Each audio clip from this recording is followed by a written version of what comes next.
বলেন প্লিজ। ওই আগুন দিয়ে পোড়ানোর পরে যেটুকু অবশিষ্ট ছিল সেটা লুট করতে গেছিল, চোর। জি, বড় চোর, সুদখোর।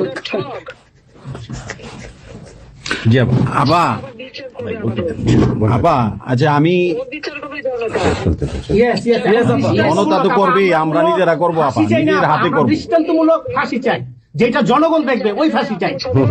যার যার বাড়ি ঘর পড়াইছে করছে। আবার দেশের থেকে সব গরিব মানুষ এখন গ্রামে যাচ্ছে, খাবার পাচ্ছে না, কিচ্ছু পাচ্ছে না, খুব কষ্ট আছে সাধারণ পাবলিক, খুবই খারাপ। আপা আমরা দোয়া করি আপনি তাড়াতাড়ি আসেন। বৃহত্তর নোয়াখালীর অবস্থা অনেক খারাপ আপা, সারা বাংলাদেশের অবস্থা খারাপ বানায় রাখছে ওরা আপা। সারা বাংলাদেশটাকে একটা বদ্ধ ভূমি বানায় রাখছে, যেখানে সেখানে হত্যা, মানে এমন কোন লোক নাই যারা এখন শান্তিতে আছে। সবাই একটা কথাই বলে যে আগেই ভালো ছিল, আগে সরকারি ভালো ছিল।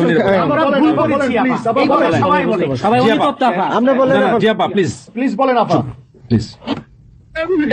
প্রত্যেকটা জায়গায় তো এইভাবে, এখন আবার সে ওই আরেকটা পদক্ষেপ নিচ্ছে। এদিকে প্রায় 80 জন প্লাস আরো 35 জন, সেই সাথে 300 লোক, তারা জেলা, উপজেলা, ইউনিয়নে সার্ভে করতে পাঠাচ্ছে। সবাইকে বলে দাও ওই সার্ভে করতে কারা যায়, কাদের নাম লিখছে।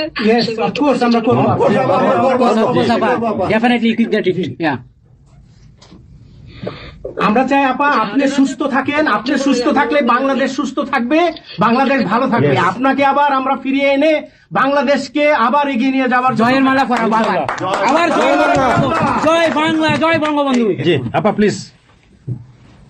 তোমাদের যে দেশে আছো সেই দেশে ডেনমার্ক আমেরিকা সবাই এখানে আছি আপা, ডেনমার্ক আমেরিকা সবাই আছেন আপা। আপনি এখন আমাদের কিছু নির্দেশনা দেন, আমরা প্রবাসী থেকে কি করতে পারি, এবং বাংলাদেশে আমাদের যে ফ্যামিলি আছে, আত্মীয় স্বজন আছে, আমাদের যে বিভিন্ন দলের নেতৃবৃন্দরা আছে, আমরা কিন্তু অর্থনৈতিক থেকে বিভিন্ন ভাবে সহযোগিতা করতেছি, যারা যেভাবে পারি আমরা। বাকিটা আপা আপনি নির্দেশনা দেন, আপনার নির্দেশনার মতো আমরা কাজ করবো বাংলাদেশে এবং প্রবাসে ইনশাআল্লাহ। তোমাদের যেটা করতে হবে, একটা হচ্ছে তোমরা যে দেশে আছো সেই দেশের আইন কানুন মেনে ওখানকার যারা নির্বাচিত প্রতিনিধি বা সরকার বা যে বিভিন্ন মানবাধিকার সংস্থা, তারপরে 165 জন সাংবাদিকের চাকরি নাই, তাদের অ্যাক্রেডিটেশন কার্ড বাতিল করে দিছে। 106 জন সাংবাদিকের বিরুদ্ধে হত্যা মামলা দিছে, এবং আমাদের কতজনকে গ্রেপ্তার করে জেলে ঢুকাইছে, মানবিক জীবন যাপন করছে। সাংস্কৃতিক কাজ করতে পারে না, ব্যান্ড কোনো অনুষ্ঠান করতে পারে না, পাকিস্তান থেকে ব্যান্ড শো এনে করায়, অথচ আমাদের দেশে ব্যান্ড শো যারা তারা এখন কাজ পায় না। এরা আবার এদের সাথেই ছিল, তারাও লাল রং লাগাইছিল, এখন আর তাদের পাত্তা নাই, কাজ পায় না।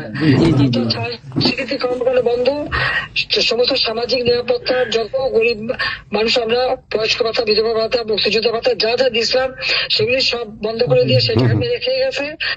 এমনকি মানে সারা দেশটাকে একটা লুটের রাজত্ব, খুনের রাজত্ব সৃষ্টি করছে।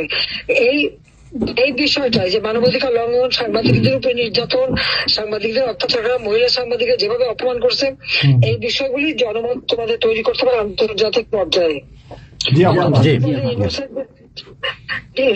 বিভৎস চেহারাটা ওইটাই আজকে মানুষের কাছে স্পষ্ট হয়ে গেছে। একটা রাষ্ট্র চালাতে সে টোটালি ব্যর্থ। এই জিনিসগুলি কি আপা আমি একটা বলি, ইউনূস সাহেব রাখছে 4টা টোকাই রাখছে, সাথে 4টা টোকাই রাখছে। আর আপনি চিন্তা করেন না বাংলাদেশে গৃহযুদ্ধ হবে তখন আপনাকে দেখবে। ইউরোপিয়ান ইউনিয়নে যেখানে তোমার ওখানকার পার্লামেন্টে যেখানে আসো, সব জায়গায় এই জনমত তৈরি করতে হবে। সন্ত্রাসের রাষ্ট্রে পরিণত করছে, মানুষ খুন করছে, আজকে খুন করছে। আজকে তুমি জানো আমাদের মোহাম্মদ হোসেন মায়ের বাড়িতে আগুন, এইগুলি সে করে বেড়াচ্ছে, এবং সমস্ত এই ইচ্ছা মতো।